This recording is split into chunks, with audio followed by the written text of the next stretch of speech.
I got off the plane barely awake. But was I dreaming? Was this my nightmare? There were hundreds of people, a conveyor belt of hands and eyes, all pushing, all shoving for a peek at a king, a foreign president in a land of nothing. It was a hurting feeling. My pockets did not have the gold they were looking for. I had a 7-Eleven receipt, some pocket money, and my camera.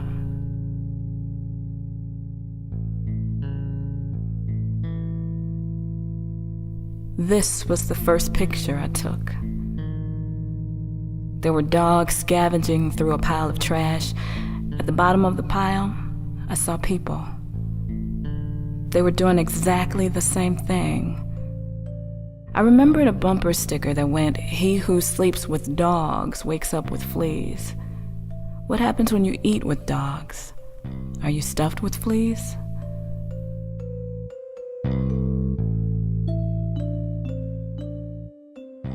I think the first feeling you get when you get to Haiti is how different it is from anything you've ever seen. It's just, you know, when you come in at the airport, it feels like you're coming into a very, very bad situation. So you see the obvious signs of devastation. You see people, you know, without food. You see people, a lot of poverty. And the further you go back into the backcountry, you see that there's genuine abstract poverty. Imagine the poorest you've ever seen. You know, you think there's a poor problem in America, and it doesn't even remotely, you know, hit the top or the bottom or any region of what Haiti faces every day. I mean, you can see these things on the news, you can hear stories, you can read about it, but it doesn't even put a dent in what it's really like down here. I mean, it just gives you such a wide range of emotions that it just, I don't know, it really is unlike anything else.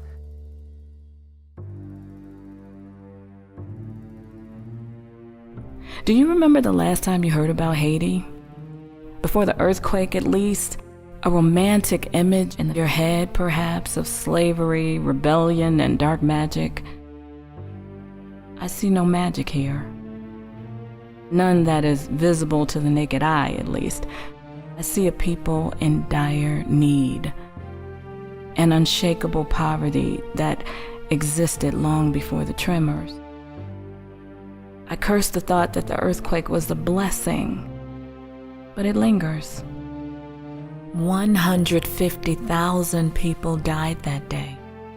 400,000 more were left homeless. Many of them were hungry to start with. Yes, it lingers. Probably because of the volunteers, the press attention, the unsurmountable "we are the worldliness" of the whole tragedy. A cursed blessing. That's what it was. The earthquake might have reminded us about Haiti's existence, but the tragedy existed long before that.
earthquake, there was about 300,000 lives lost.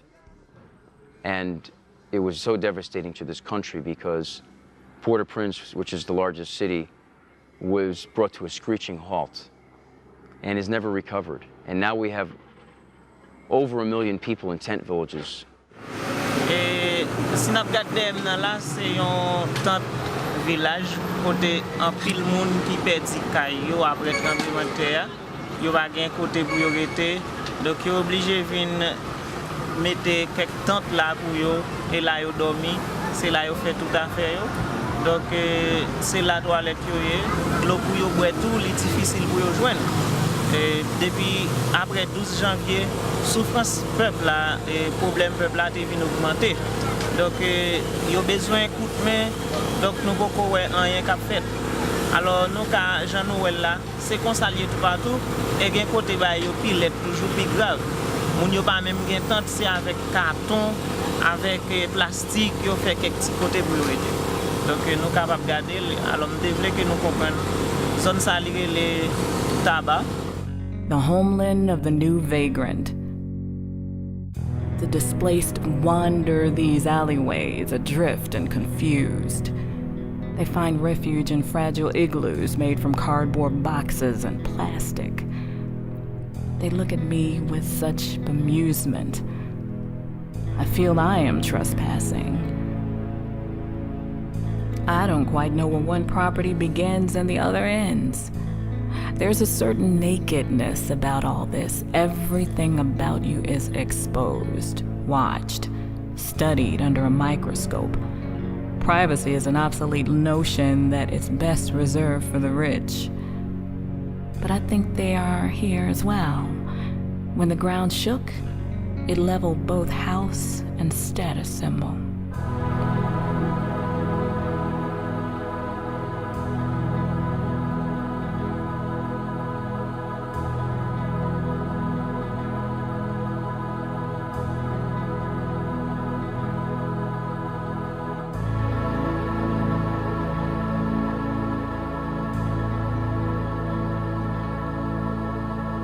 Tremblement de terre passé là dernièrement là, il fait tout ça qu'il pas de faire. On prend monde qui pas penser que l'état arrivé pour là vivre en bataille, obligé à vivre en bataille d'abord. On prend tout simplement on monde obligé soit vivre ou chercher gain Jésus dans l'eau. Quel que soit gens là moi venir obligé accepter prendre. On prend tout le monde à vivre en bas après là, en bas tente, en bas ceci, en bas là, en bas vieux ka écrasé, yo va régler rien pour yo. On prend jeune jodi là nous tous ces efforts à faire pour nous aider tête nous, à petite nous madame. Roberto, Oui. Ou-même? Non. Nous sommes une famille. Maman. Ok. Qui côté où vivent avant l'événement? Yeah. Non, oui. Et Mounio vini pour bao manger chaque jour? Non, pas jamais fait ça. Rien? Non. Même.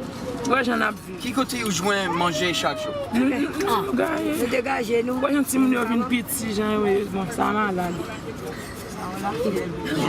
Chalet pour là, c'est la fièvre. Kevin, yeah, come here. C'est Help me out here.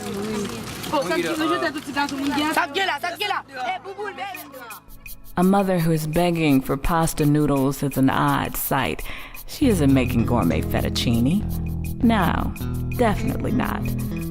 Pasta is the manna of refugees. It is easy to prepare and easy to pass around. Chicken would be nice, rice would be as well, except it's a lot harder to dole out, especially in bulk. I assume they come in large, heavy sacks, not very convenient when you're roaming the streets of Grand Rue. No, pasta is on the menu tonight, boiled in a pot of water and served with a light ketchupy sauce. Bon appetit. Dis allô, Mounio États-Unis, dis allô.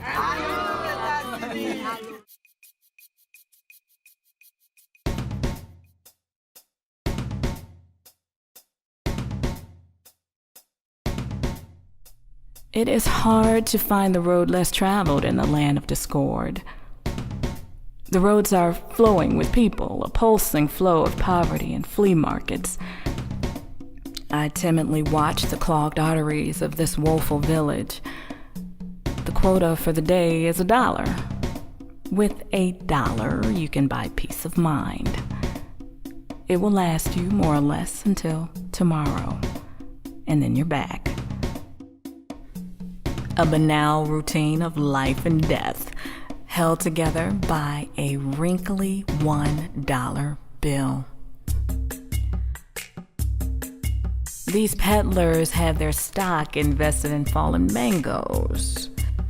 They are lucky if they find someone with pale skin to sell it to.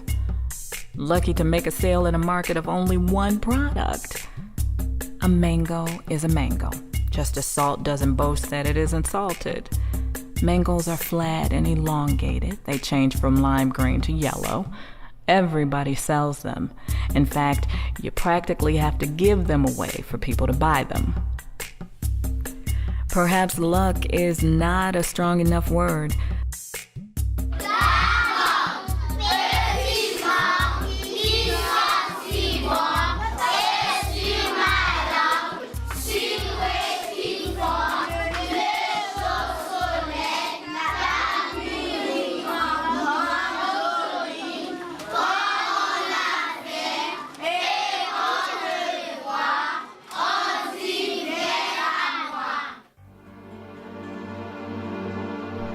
.0 was the scale of the quake that hit the country.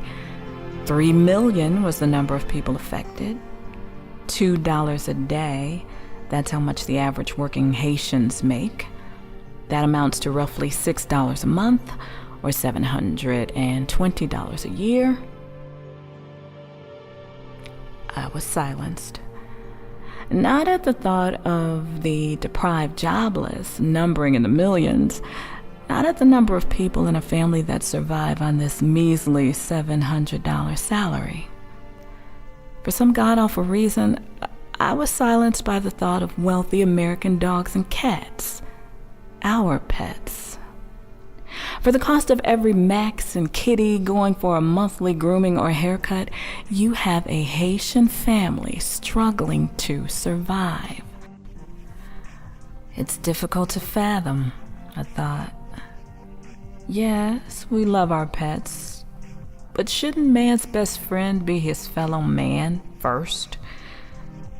I was silent for the rest of the afternoon.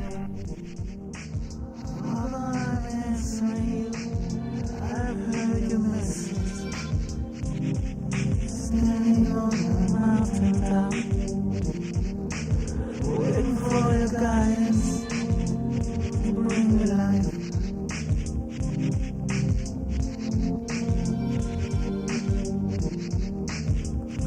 World's full of love, world's full of happiness. All the storm we feel, not enough to share. The horizons, falling. The horizons, crazy people, crazy world. Crazy people, I want to show you something. This here is beans. Gen yon bagay pou fe sa? Gen yon bagay.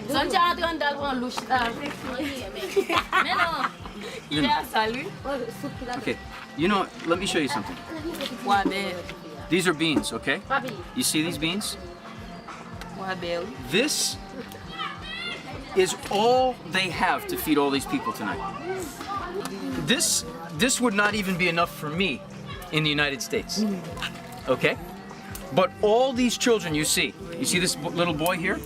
All these children you see, and everyone is supposed to eat this food tonight. We didn't plan this, we just came here to visit these people. And the woman who's Papi's mother showed me this is what they have tonight to feed all these people in this area. Définitivement souffrir. Donc nous capables dire même les nous joindre aide, même les nous joindre possible et gen monde qui joindre des moyens, mais définitivement c'est pour solution, c'est-à-dire gen moun yo ki toujou ni nan misère, ni nan grand goût, ni mal dormi parce que les la pli, parfois yo pas ka dormi nan batat yo. Nadi ke catastrophe la tout continue. Last night we gave food to a village called Afrique where they, don't have food or water, and from what I can tell, no one's really helped them. And I saw the desperation that, it was just pouring out of them as they tried to mob two girls that were serving the food. These people really need food and water. It's ridiculous. I guess when you are silent, you have more time to think and to listen. The sound of children running was noticeably quiet in the village of Susmatla. There were children there, as playful and innocent as those from our youth, but quieter. They hopped, scampered, and chased, but lacking the pitter-patter of padded feet. It hit me. These kids didn't have any shoes. Their feet were worn and tired, like sneakers. They have old feet. Maybe their heels have become callous. I wondered. I wasn't sure. I didn't ask. I decided to focus my camera on their mischievous eyes. Their locking stare was hypnotic. I was studying them. Or were they studying me?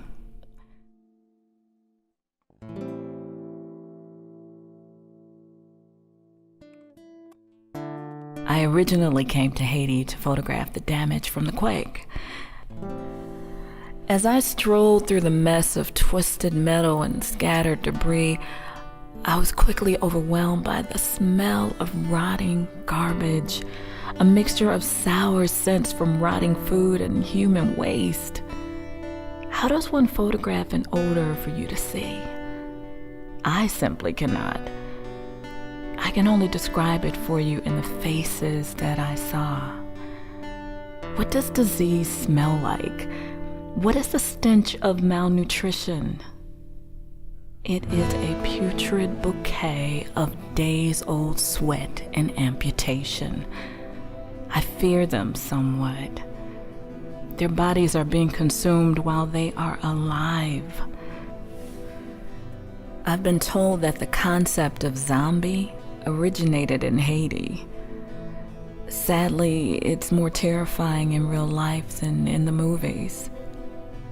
In film, at least you can close your eyes and wait for the moment to pass. In Haiti, you aren't sure if it will. I fear I'm in over my head this time. Because of malnutrition, their skin starts to slough off. It looks like they've been burned, third-degree burns. You see the hair pigmentation. A lot of times when we look at these pictures of the Haitian people, we see well-developed people, but yet their protein stores are very low. Their iron stores are very low. Anemia is huge. They have a fatigue. They often suffer from malaria or other illnesses or parasites that keep them very weak, so it's hard for them to function. We think, we're pretty sure that she has a severe case of tuberculosis, which is going to the brain, so that she's not able to move her arm.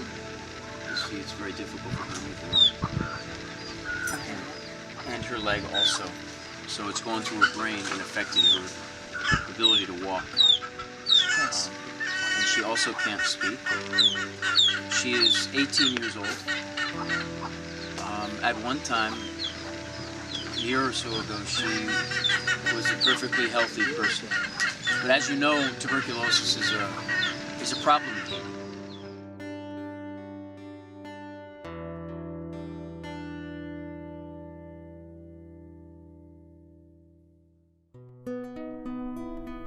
My first trip to this country was coming to an end. My guide, Mike, had me visit one more stop before my return flight.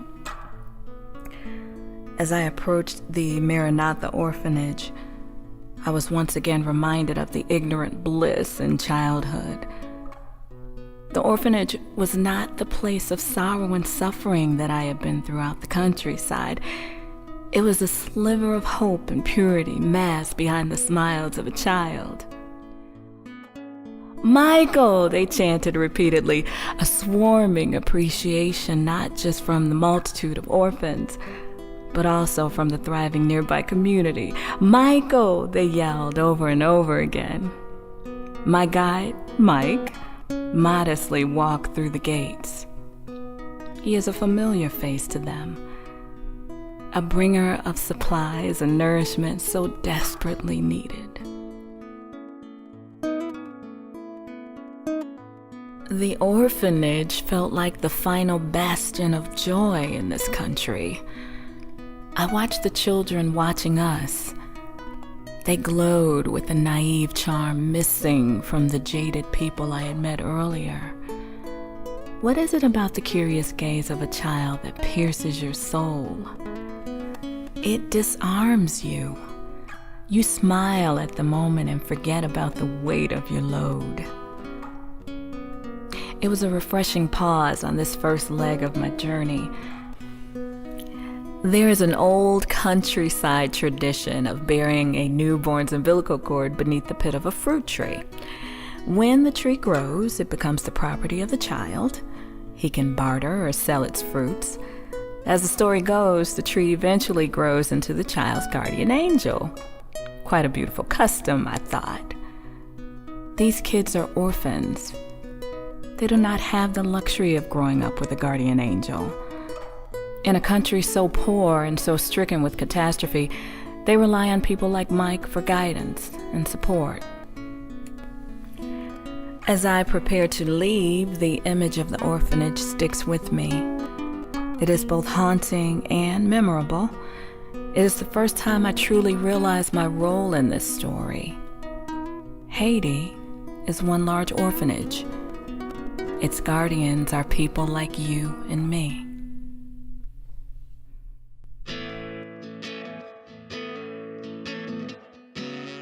I went back to Haiti with a remarkably changed view of the situation.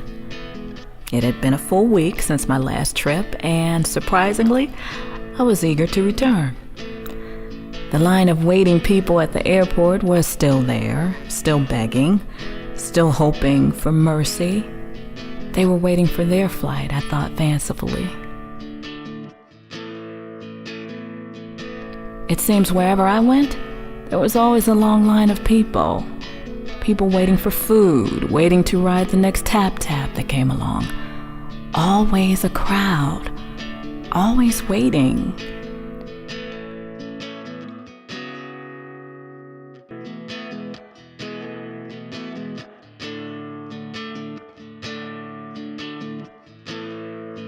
Today, I met a woman who sang for me. Pour ça, bon Dieu fait pour moi, m'a chanté un chant, nous capable d'entendre chant ça. Tout monde besoin compassion, tout monde besoin lumière. Faut gen yon mon avec, pas gen yon pi bon ami. C'est Jésus sauveur, c'est lui qui protège, sauve, qui déplace montagne. Bon Dieu mérite l'honneur, lui mérite louange pour tout temps. Lui te bon nous la vie, parce que lui te prend la mort et lui ressuscite. On nous brille pour les monde car ouais Jésus qui te mouru, lui ressuscite. On nous brille pour les monde car ouais Jésus qui te mouru, lui ressuscite. C'est ça que fait me chanter ça parce que c'est Jésus qui est mort pour nous et il est ressuscité pour nous. Okay. Did you see it? Did you see the hummingbird that flew around her head?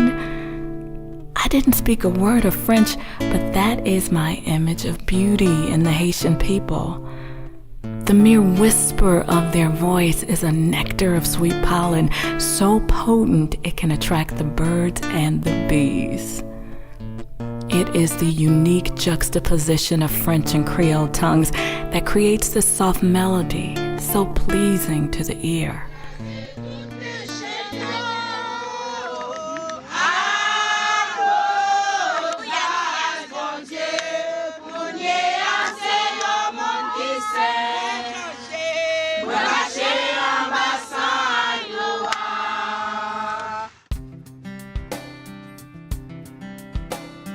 Haitians have an uncanny ability to treasure the small things we take for granted. They are friendly and naturally trusting. Beneath the rough, world-weary exterior, there is a polite smile just waiting to burst through the surface. Sometimes simply saying hello is the passport to it. Perhaps the tragedy of losing everything creates this collective splendor of human sentiment. The loss of a loved one, the loss of a home, the loss of a limb. It makes you appreciate everything you have left just a little bit more. I lived in a country where they have basically nothing, and they rejoice out of their nothingness. And it just opened my eyes so much that that's how we should be if we were in that position as well. We should rejoice out of all the stuff that we have that they don't have. People are just so nice and willing to give, you know, the little they have just to help you, you know, and it's just crazy because it's just so backwards. You know, we should be giving them more and helping them. One of the emotions that you feel a lot is a lot of anger and almost a animosity towards American culture, having such, you know, a desire to want more and more and more. And these people have nothing and they're so happy about it.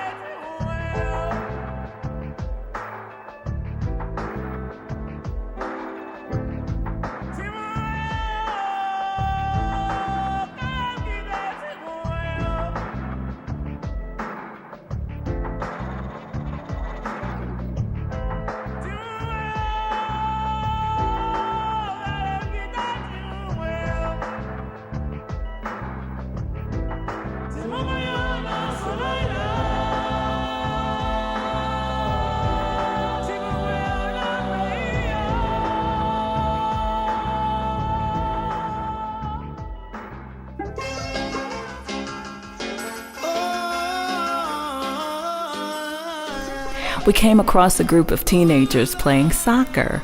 Pardon me, football. Football is to Haiti as football is to America. They love the sport. They will play it no matter how tattered their ball is, no matter how bare their feet are. Le football est important pour moi parce que c'est un jeu sportif lié. Dans un pays comme Haïti, nous n'avons pas pour acheter des games pour nous amuser nous c'est football là même si même que boule là pas tellement en forme mais nous distraît quand même important c'est distraction parce que oublier problème tout à dire Haïti a confronté des problèmes à dire sous après tu as calculé à dire la stress avant va ou peut-être ça choisir jouer football mais important c'est là c'est que l'on regarde.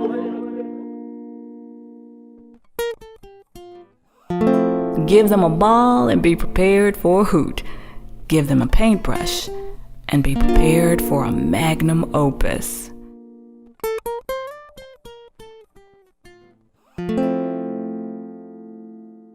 The idea that I had was it'd be better if I just go there and maybe have an art project to paint with the children and to bring those paintings back to New York, to our gallery, and have a benefit for them.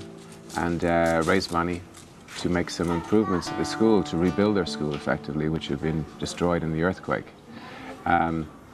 So the reasons why, there was so many factors that just like clicked into place in one moment, literally on the phone. I was like, you know, I should go there, paint. This project will be good for the children because they'll get a chance to be creative. They'll get a chance to be distracted in this period where they must have a lot on their minds, I'm guessing. It's like this is a traumatic thing that happens in a child's life. So I felt that it would be just a nice, playful way for them to express and to have fun, to create. For the Haitian artist, the entire world is a canvas of concrete and steel and wood. Paintings exist on the sides of buildings, on every passing tap-tap, on the features of every man, woman, and child.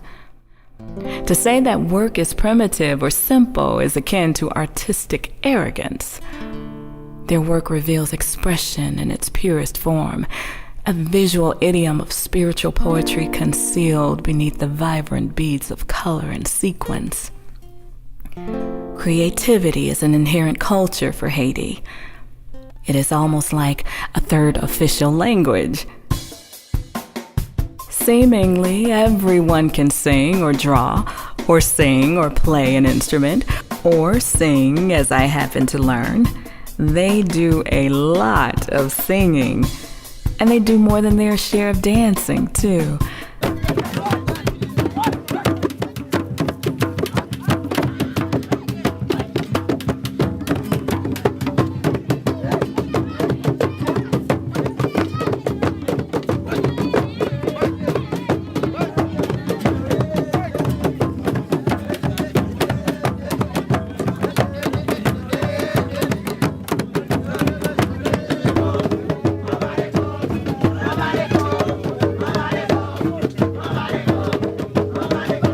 I gather that it was practically an insult to refuse a dance.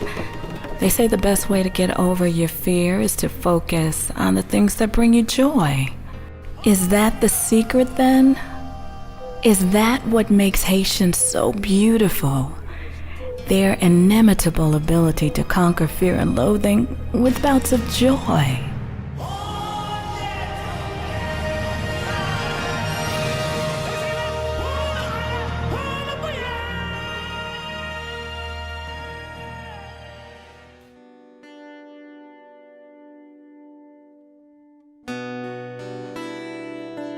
I decided to visit a home where fear and hope cohabitate, a hospital.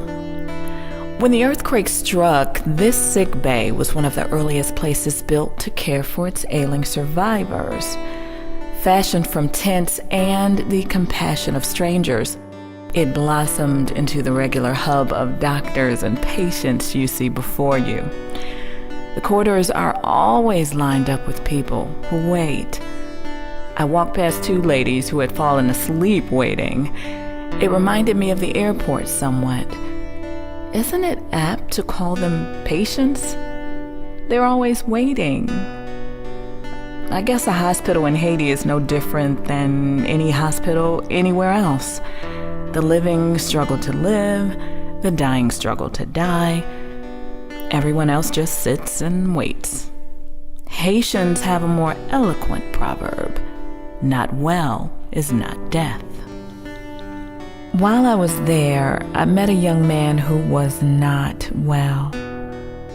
I watched this living talisman from behind my viewfinder.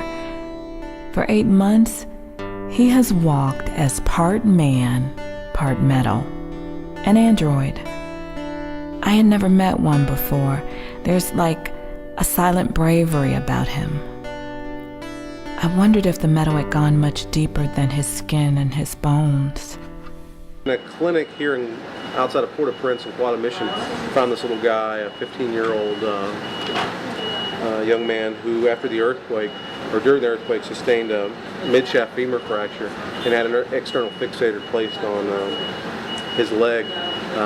During the clinic, when he came in, we realized it's been there for 8 months, far too long, and decided to come here to the Medicare University of Miami Hospital, hopefully try to get him some care. It's pretty difficult in Haiti now, so far after the earthquake, to find the specialists that you need, the orthopedic specialists, the different ones. There's very few places that have those, and this is one of them. So hopefully working together with them, we can get this little guy some care and have him to be able to walk again. What we see here typically are quite a few earthquake injuries still that are working on rehabilitation. We also see some newer injuries from the traumas that we're seeing in our hospital here. We're pretty busy per day. We see about 40 to 50 wound care patients. We see about 10 to 15 rehab patients, and we see anywhere from 15 to 20 orthopedic consults.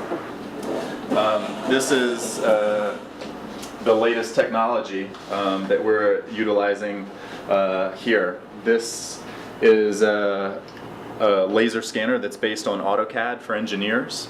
It can scan the leg of an amputee and creates a 3D image and model and a file in the computer. And basically we email that currently to Florida, and the socket which goes on the amputee is fabricated in about 45 minutes.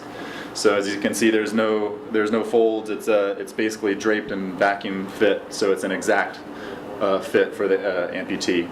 As I said, that's made in about 45 minutes, and it comes on the next flight. We hope to have the production of this moved to Haiti so that everything can be made for the amputees here. And we have 2 locals that we're training to be able to do that. Wilfred actually is not only our employee, but he was a patient of ours, in that he's an above-knee amputee. One of the things I think people have failed to realize since it's been a few months since the earthquake hit Haiti is the importance of post-op care and the fact that the need is still there. The best story that I have of that, and it relates directly to Haiti, is one of the initial patients that we saw was a 6-month-old who was buried under the rubble for 2 days, and he had a depressed skull fracture. And me and another board member from Haiti, we did all we could to get him the proper medical assistance.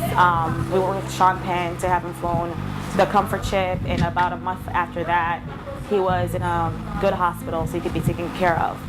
But the thing is, though, you can only do that for so long in a country where there are no longer homes and people are now living in tents. So because there was no post-op care, I found out yesterday, the day before yesterday, that he had died about 4 months after receiving the surgery as a result of a simple infection that would have never occurred in the state. And I think that's just one of the key issues right now. With Link Haiti, we try our best to kind of help in that area to prevent, at least assist in some way to prevent death by the simple fact, death by poverty. I guess that's the best way to put it. Death by poverty. Is that really something you diagnose at a hospital? With what little medical knowledge I did possess, I was unaware that it could be analyzed with a stethoscope or measured with a thermometer. Maybe I'm just being cynical. Then again, this was only my 2nd visit to Haiti. Where I hail from, poverty is a crisis, not an ailment. People are plagued by it, suffer from it, and are beaten by it. I decided to keep quiet. Indeed, it is an ailment of the worst possible kind, deadlier than cancer or AIDS. It spreads faster over wider distances. Why has it taken me so long, so much of my life, to realize this? Perhaps I needed to see it dramatized before me before I could understand the moral. The same way Christians need to follow the way of the cross in order to understand suffering. This is my Via Dolorosa, my way of grief. Each leg of this visit is like a decade of the rosary. I thought it best to retire for the day. Amen.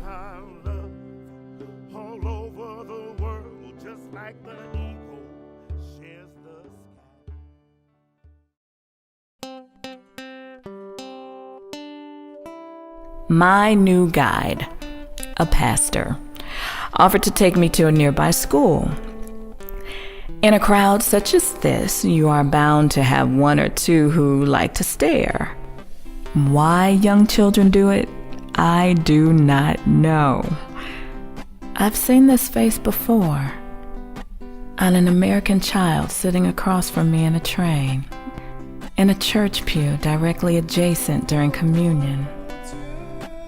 I see it all the time on the face of 4-year-olds. What does a stare mean? Our parents will often tell us it's rude to stare. Is it really? Maybe staring is a natural part of our human nature. When we look into someone's eyes, we see ourselves reflected. We identify with someone. We see that they are no different from us. Isn't it strange that adults usually flinch in a staring game?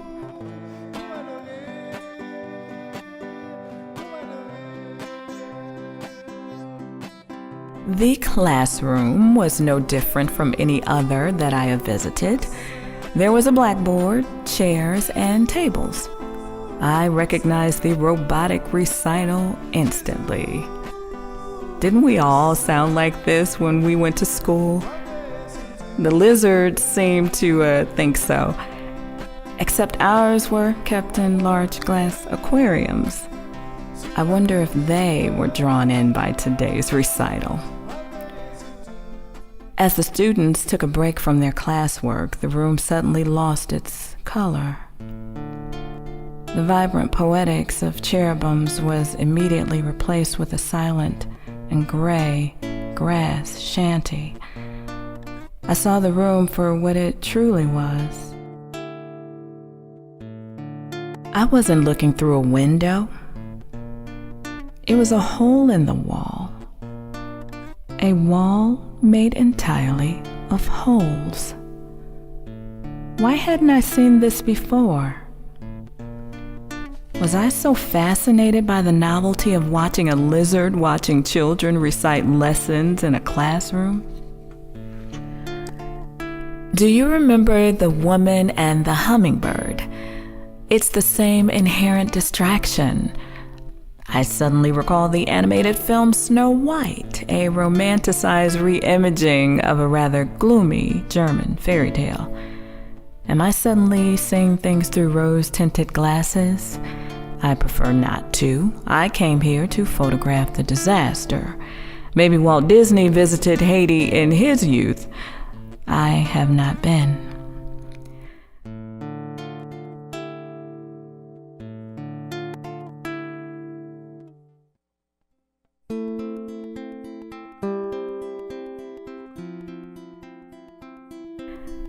Haitians dance in the face of poverty, of calamity, and disease.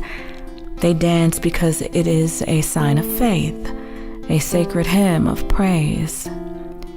They sing for mercy and joy and tragedy wrapped waiting. It is what keeps them going. I watch them in church, in different churches. I see them singing. Each note is a different prayer, a cluttered symphony playing to the heavens. This is what I've slowly come to love about these people. They are agony and ecstasy. I've heard someone call Haiti a cursed land. It is a land of faith. At the end of the day, it's all they have left.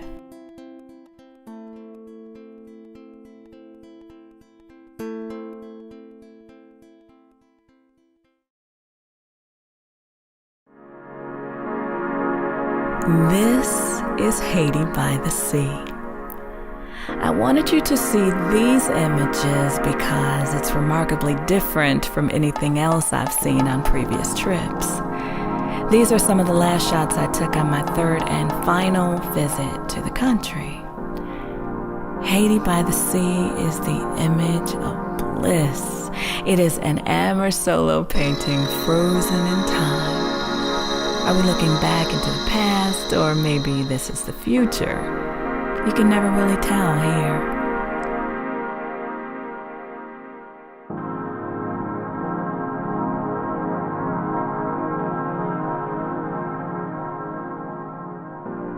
I chose to show you these images because there's a cleansing quality about them.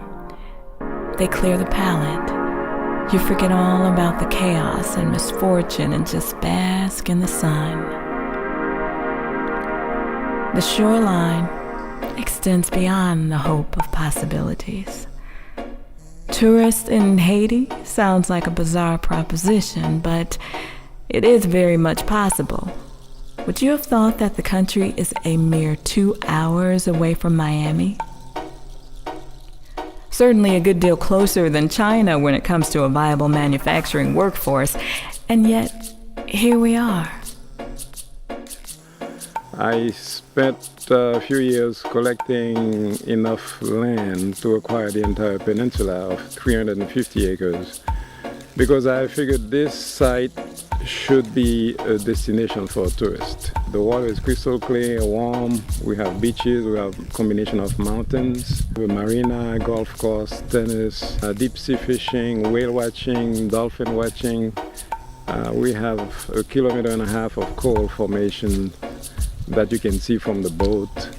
With all this natural beauty, I thought this would be a great opportunity to bring Haiti back in the map of touristic destinations. For Haiti to survive as a nation, the country needs a solid infrastructure and needs an economy that can function.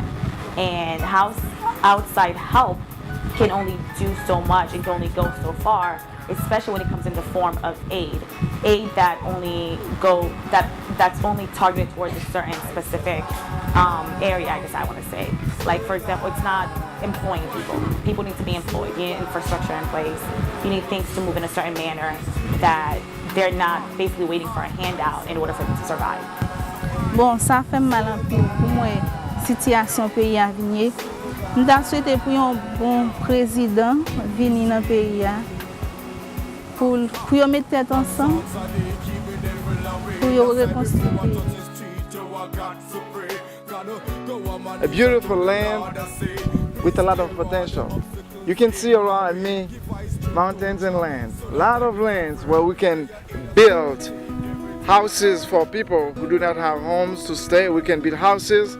We can do agriculture where people would find work and food to eat so that they can be self-sustaining. Development is a goal shared by many here. Where one sees a mountain beyond a mountain, others see nothing but opportunity. The opportunity to build and rebuild, the opportunity to create jobs and education, the opportunity to live and worship and find happiness. I love the way smaller groups and individuals have come to play a big part in the country's restoration. It makes me feel that I am not alone, that everything I experienced on this trip wasn't uniquely my own. Frankly, that's why I wanted to share these images with you. It isn't about the sacks of rice you donate or the amount of money you give. It is about lives that converge, the bonds you make. It is about looking a child in the eye and not flinching. And in return, they give to us love. They lift our spirits out of misery. They lift our spirits out of unhappiness. They lift our spirits out of emptiness. And they give us hope. And they give us the opportunity for purpose and meaning in making a difference in the world. And really just becoming friends. And they have enriched my life. Haitians have enriched my life. I came to Haiti to photograph tragedy, but I went home with a hummingbird.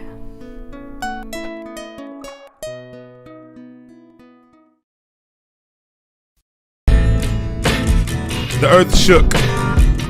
The buildings fell. The people trapped and crushed in their sleep. The children lay dead in the street. Those who made it out now had no place to stay, no food to eat, nor water. Fathers, mothers, sons, and daughters, all helpless, dependent and interdependent. These proud people with Dessalines in their jeans, paying for practicing what the world declared. The slaves revolted and took their independence. Made Napoleon give up his land in America, steal for a losing cause. Soon the spirit of the Maroons will have to come, but this is a different attack. This did not come from someone that hates you. This came by nature. Natural causes. All of these dead from natural causes. A natural disaster area. A catastrophe. Many of us could only see through the lens of those on the ground. We could not smell the dead rotting in the sun. We could not hear the screams for help, nor feel the heat. But we could see the pain. We did understand that this was beyond serious. Curious as to how anyone there could smile, dance, or play. Astonished that so many were even more steadfast in prayer. God must be angry here somewhere. But tell me, how else would the world even care about people they have never cared about? People they let drown in the ocean before they would let them come to shore. Off of makeshift boats that were barely afloat. Surely just the idea that they would risk their life to get to a better life must have shown some of the urgency.